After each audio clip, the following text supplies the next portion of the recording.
Welcome to the Patio.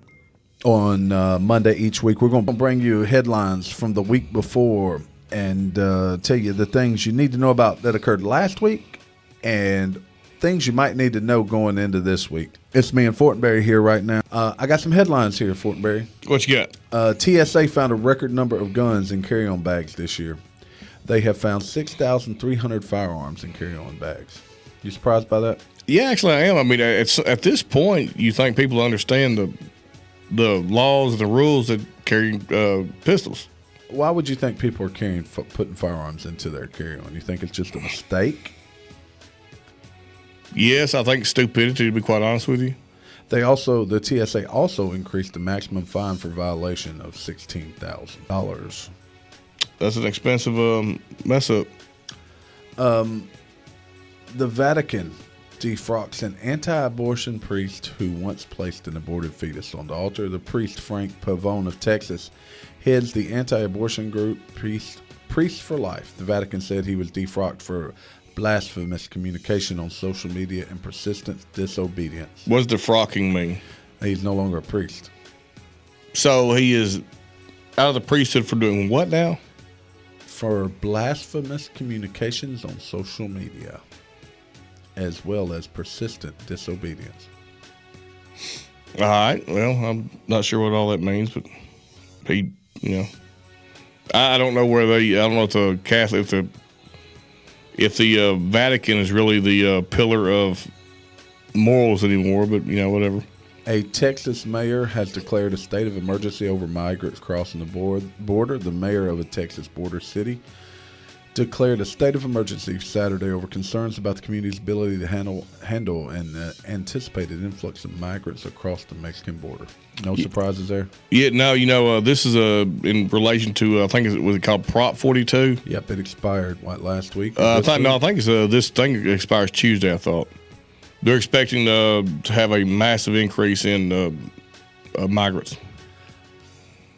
CDC came out with another report last week. Updated COVID booster shots reduce the risk of hospitalization. You buying that, Fortenberry? Nope. I have not bought that since we've been dealing with those vaccines. No. It's no. Just I'll leave it at that. The January 6th committee will take up criminal referrals against Donald Trump. That does not surprise me. So the House Select January 6th committee will take up criminal referrals against former President Trump on at least two charges: obstruction of an official proceeding of Congress and conspiracy to defraud the United States. The referrals will be voted on Monday during what's very likely to be the last public meeting of the panel before it sunsets at the end of the month.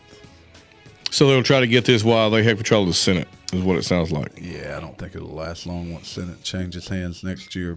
It's more of trying to attack him before he can become a candidate. They technically are the candidate, which is this now you run into the risk of, are we using our government as a political tool against a candidate? Man, I'll tell you, there's a lot of lines being crossed on a lot of different levels. Yeah, I'm not saying that's what's happening. A lot of different lines. Another topic, you heard about the shootings out at Club Q out in, I believe it was Colorado? Yeah. A judge had warned that the Club Q mass shooting suspect posed a potential threat. So a judge dismissed for the 2021 kidnapping case against the Colorado gay nightclub shooter, even though she had previously raised concerns about the defendant stockpiling weapons and explosives and planning a shootout. Is this the guy that said he was non-binary? Yes. And he apparently had threatened to do this, yet we, meaning the government, didn't do anything about it. They had him on charges, didn't do anything about it. Let's see here. The Keystone Pipeline leaked in Kansas. Oh, no, listen, I'm going to cut that. Elon Musk, last week he's been taking a lot of flack, but he suspended several journalists, what he considered doxing. He reinstated those suspended journalists on Twitter after backlash. The United Nations and European Union are among the groups that condemn Musk's sudden decision to suspend several journalists from the social media platform. Well, if they violated platform rules, they should be suspended. If the platform rules are arbitrary and heavy-handed, then this shouldn't happen anyway. Why are they held to a different standard? Because they're liberal journalists? Well, I mean, if you're not allowed to dox people, then that should be a standard that they should keep across the board. Brittany Griner says she'll play in the upcoming NBA season. Any surprises there? Yeah, I'm surprised the WNBA still exists. I'll leave it at that. All right, let's see if we got anything else.